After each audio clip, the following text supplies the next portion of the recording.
part of my reason for becoming a rehab counselor, because my previous experience was in HR, was the fact that as a disabled veteran myself, the challenges I had to face in order to actually find employment once I retired with all the experience and training I had. So my perspective this morning is just from the veteran itself, him or her who tries to find employment once they reach the end of their military career. Hiring veterans has become a major topic of discussion amongst policymakers, employers, community. You have the new VOW, Veterans to Hire to Work Act, etc., that are all encouraging people to hire these individuals to work in their organizations and companies. The statistics about the number of veterans who are projected to enter the workforce enter that approximately 200,000 veterans will enter the civilian job market within the next 5 years. And of this group, a large number of these veterans will be veterans with disabilities. As a disabled Navy veteran, one of the biggest challenges I see is getting the employer to see the advantages of hiring individuals from this population. As I said, I retired from the Navy in 2004 with over 20 years as a manager and 24 years plus performing various HR roles. And prior to my retirement, I thought I had done everything in my power to make transitioning to the civilian workforce as smooth as possible. However, when I started applying for jobs, I quickly learned that would not be the case. From transcribing my military experience to comparable civilian occupations, to convincing my prospective employers that the experience on my resume was not exaggerating, or to dispelling myths about hiring veterans with disabilities, all those were obstacles I faced during my employment pursuit. There are also the negative stereotypes associated with hiring disabled veterans.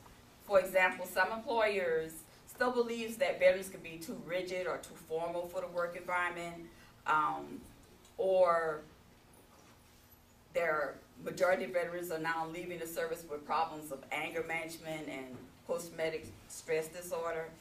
And then also we still combat the pictures of, or the images of the veterans in the wheelchair or prosthetic replacements for limbs, and just mainly angry, out of control veterans that seem to always make the news headlines.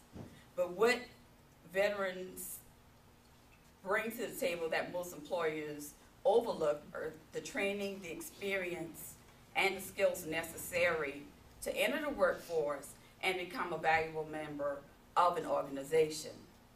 And then for the obviously physically disabled veterans, you also have to challenge the misnomer that physical ability and mental ability are directly related.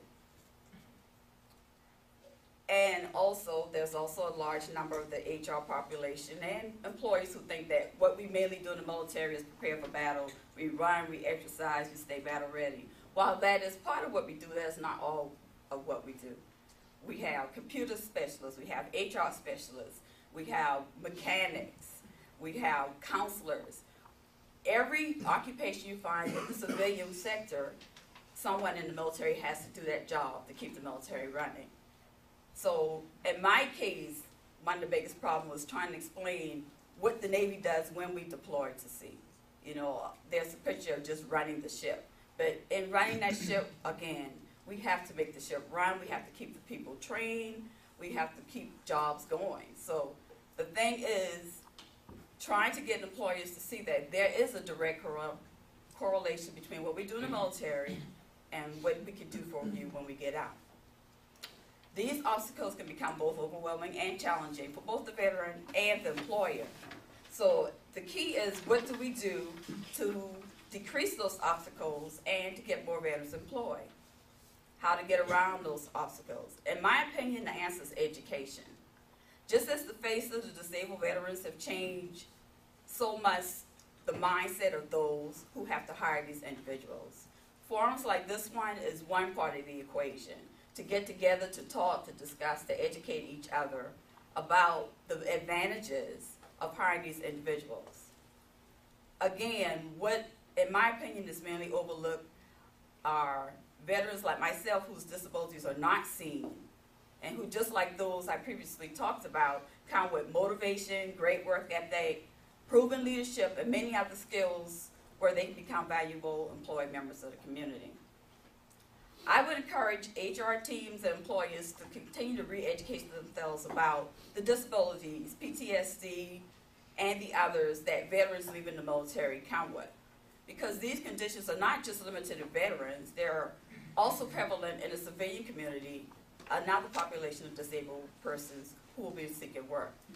One of the main differences, though, is the average veteran has had his or her condition diagnosed and is receiving treatment, and they also have access to resources to help them manage these conditions so that they are viable members of the employment workforce. I also encourage HR and employers to become familiar with the agencies that provide training for your companies and organizations so that you can train yourself and your other employees about people with disabilities, veterans with disabilities, the challenges they face, and what they bring to the table to enhance your organization. Also familiarize yourself with the available resources that provide accommodations for those veterans with disability and advantages to your company, as Kimberly mentioned, other different programs available to help offset the cost incurred or the accommodations, purchase of accommodating equipment and assistive devices so these people can work in your companies. In closing, I would add that having an open mind approach is vital to ensuring your organization does not miss out on tapping into a valuable, talented population of dedicated and committed employees. Just as veterans with disabilities were committed to their military career, the units and organizations and the people they work for and with, they can do the same for your company. All we ask is that you take the chance and you give us the opportunity. Again, I thank you for inviting me this morning, and I look forward to working with each of you in the future and helping to get our veterans employed.